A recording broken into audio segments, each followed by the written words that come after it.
What's up guys, welcome back to DeFi Chronicles. So no, it is not a clickbait. Actually, I've been farming around 40 to 60 airdrops per month. So I'm gonna be showing you the strategy because I've been getting a lot of questions like how the heck I have time to be farming all of these airdrops. Like it should be taking like 10 to 12 hours per day, and no, it actually takes like 1 or 2 hours per day. But yes, you need to have some type of strategy. You need to know how to maximize the way that you're farming so you can also maximize the time that you're spending on airdrop farming. So hopefully from this video you can take something out and implement it into your airdrop farming.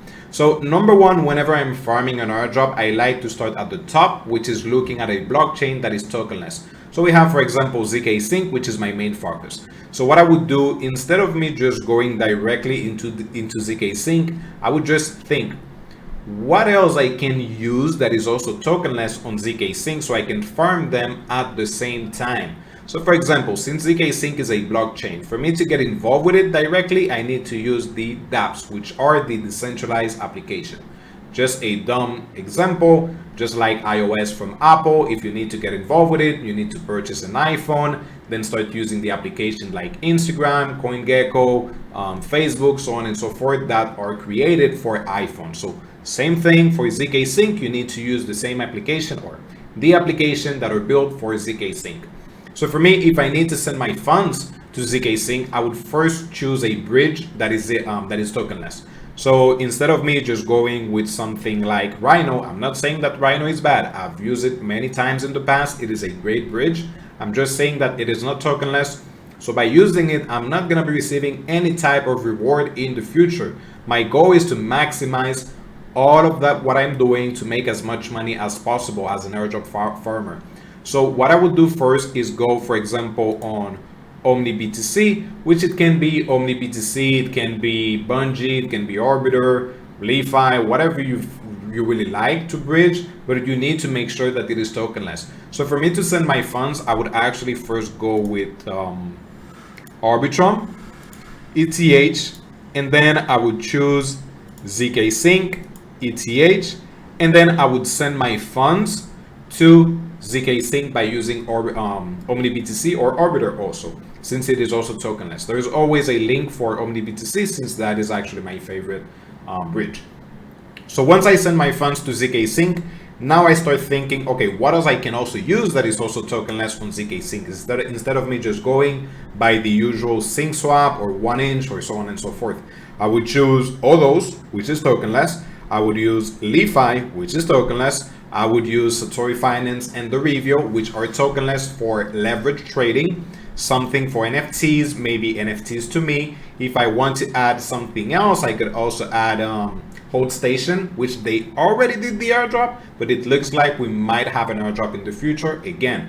So right there, just for ZK Sync, I actually farm OmniBTC. If I am using that bridge or any other bridge, I am farming ZK Sync, I am farming Odos, I am farming LeFi, I am farming NFTs to me, I am farming Satori Finance, the Review, Hold Station. So right there, I am farming 8 projects at the same time. Scenario A, whenever we have someone using something like Rhino, or again, any other. I'm just using Rhino as an example because it is the only one that I can think of right now. But if you send your funds to using Rhino to ZK Sync, yes, you're farming ZK Sync, you might make maybe $5,000 from the airdrop, just to use a number, right?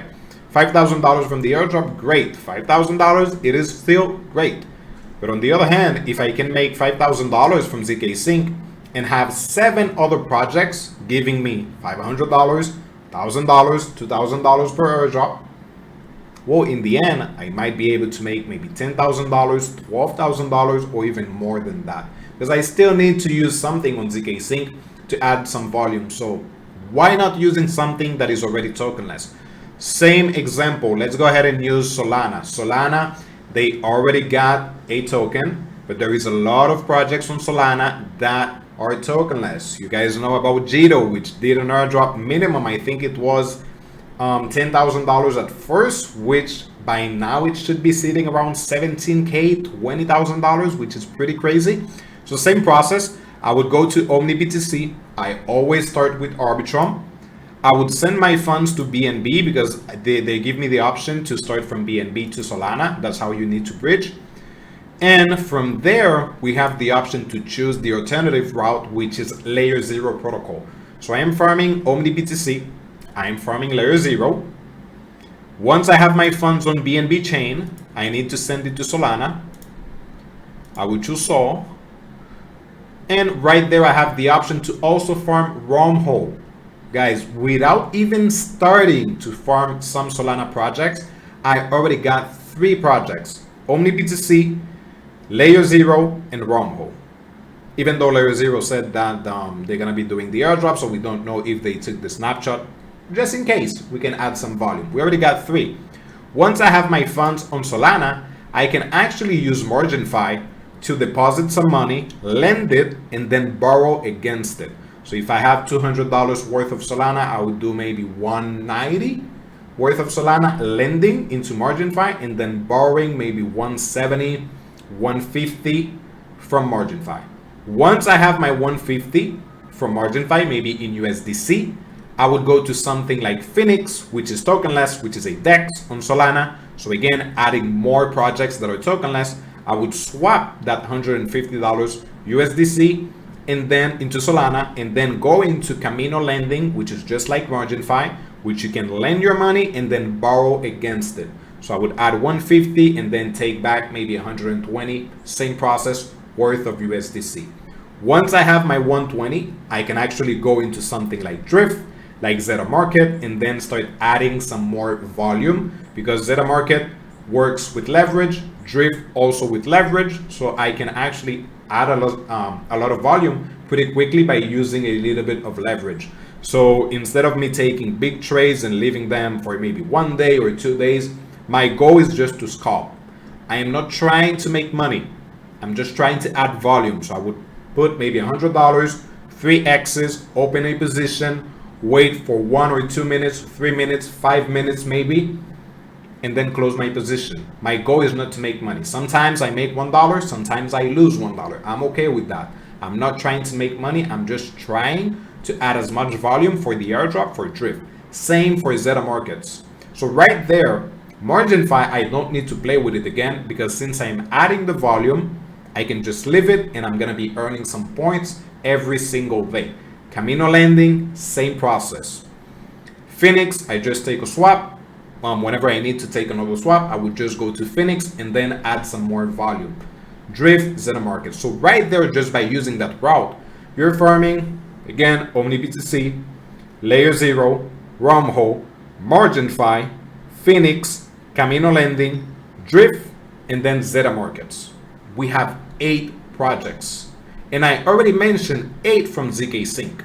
So this is something that you can do within a day, and you already got 16 projects that you're farming.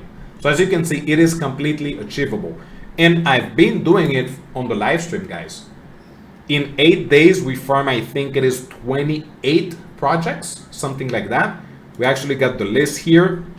So you can see LeFi, Odo, Satori, NFTs, Orbiter, the Review, Hyperliquid, and many others, also including some blockchains like ZK Sync, like Scroll, like Zora. So it is completely achievable. And I've been doing it from 1 hour live stream, which by the way, it is from Monday to Thursday at 2 p.m. Eastern time. So make sure to check it out.